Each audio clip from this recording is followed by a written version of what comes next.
Existuje tichý moment, ktorý mnohí ľudia zažívajú, no málokedy o ňom hovoria nahlas.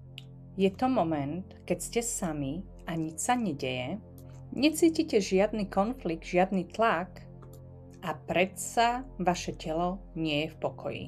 Možno cítite napätie, možno sa to prejavuje ako jemná ostražitosť. Jednoducho je to taký zvláštny pocit, že niečo sa môže pokaziť každú chvíľu.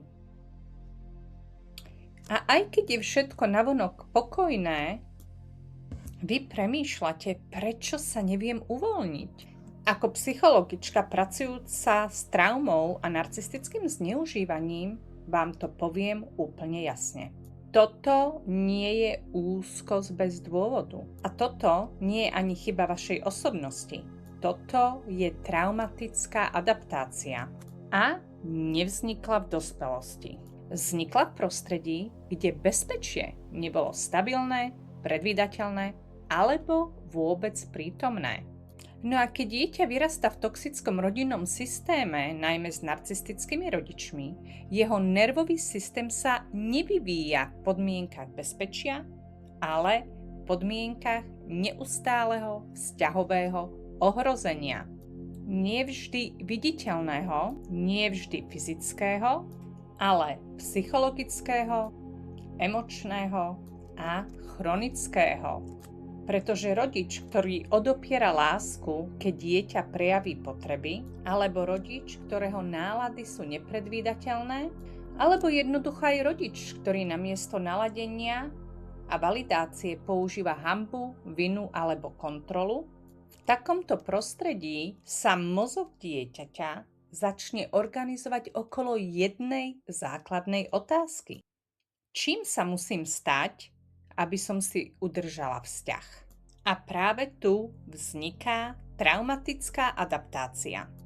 Výskum z Harvardu dokonca ukazuje, že dlhodobý vzťahový stres mení samotnú architektúru vyvíjajúceho sa mozgu.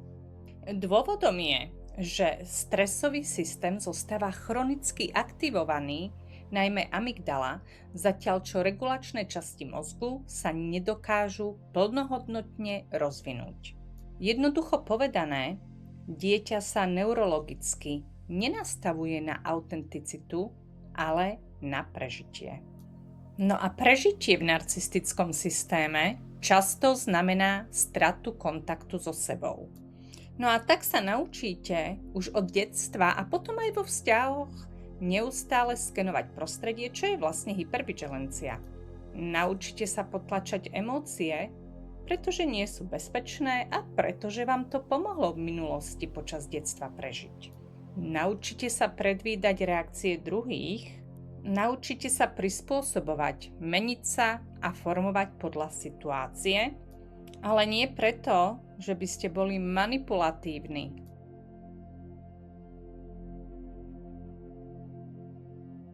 Štúdie a výskumy zo Stanfordu v oblasti interpersonálnej neurobiológie ukazujú, že identita človeka vzniká vo vzťahoch.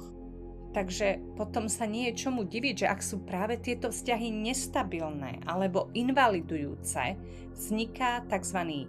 Fragmentovaný alebo externe orientovaný pocit seba.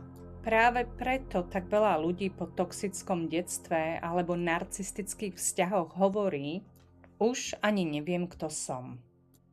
Pretože tieto deti a neskôr dospelí nikdy nemali možnosť existovať bez adaptácie. No a potom sa deje niečo ešte komplexnejšie.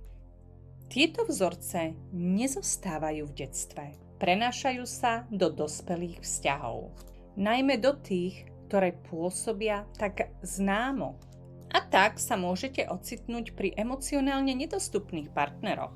Môžete sa ocitnúť pri ľuďoch, ktorí od vás vyžadujú dokazovanie hodnoty. Jednoducho v dynamikách, kde láska je podmienená. Ale nie preto, že by ste chceli bolesť, ale preto, že váš nervový systém ten vzorec pozná. Ale známe nie vždy znamená bezpečné. Známe častokrát znamená len rozpoznané.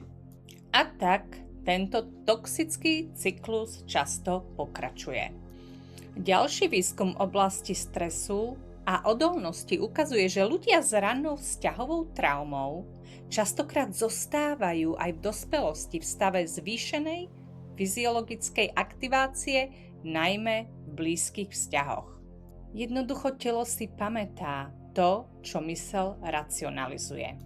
No a môže sa to napríklad prejaviť ako nadmerné premýšľanie alebo premýšľanie príliš dlho, než niečo poviete. Môže sa to tiež prejaviť ako pocit zodpovednosti za emócie druhých.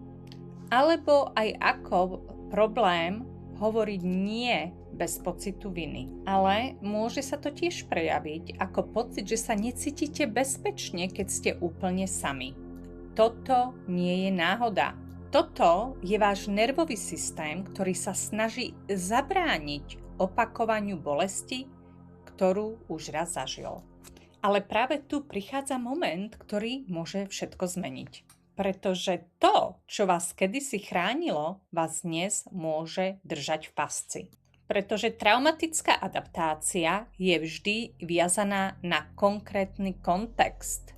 No a zatiaľ čo vám v minulosti pomohla prežiť toxické prostredie, v zdravom prostredí a vzťahu môže blokovať blízkosť, autenticitu a pocit bezpečia. No a otázka znie, ako teda môžeme začať meniť tento vzorec. Ale nie tým, že sa budete nútiť byť niekto iný, ale aj nie tým, že sa budete hanbiť za svoje reakcie a emócie, ale tým, že postupne naučíte svoj nervový systém, že prítomnosť nie je minulosť a že sa konečne môžete cítiť v bezpečí.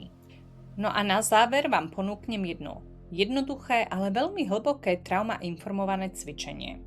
Keď najbližšie pocítite napätie vo vzťahu, ten jemný tlak prispôsobiť sa, analyzovať, stiahnuť sa, alebo naopak prehnane reagovať, zastavte sa. A položte si jednu zásadnú otázku. Reagujem v skutočnosti na to, čo sa deje teraz, alebo na to, čo som sa naučila v minulosti? A potom sa ukotvite v prítomnosti. Pozrite sa okolo seba a uvedomte si, kde ste. Všimnite si, že v tomto konkrétnom momente vás nikto neohrozuje, neopúšťa a ani nekontroluje. Zhlboka sa nadýchnite a dovolte telu zaregistrovať bezpečie, aj keby len na pár sekúnd. Takto začína prepisovanie vzorcov, ale nie silou, ale opakovaním vytváraním bezpečných skúseností a bezpečného prostredia. Neuroveda ukazuje, že nové neurálne prepojenia nevznikajú len pochopením, ale prežitím. A tak každý moment, keď sa zastavíte, namiesto automatickej reakcie oslabuje starý vzorec a posilňuje nový. A postupne sa niečo mení. Prestanete pomaly hrať bezpečie a začnete ho možno po úplne prvýkrát v živote naozaj cítiť. Pretože uzdravovanie traumy nie je o tom stať sa niekým iným, je to návrat k sebe, k tej časti, ktorú ste museli opustiť, aby ste prežili. A časť tam stále niekde je. Nie je zlomená, je len adaptovaná. A pamätajte, skutočné uzdravovanie začína v momente, keď sa prestanete pýtať, čo je so mnou zlé, a konečne sa začnete pýtať, čo sa mi vlastne stalo a ako na to môžem dnes reagovať inak.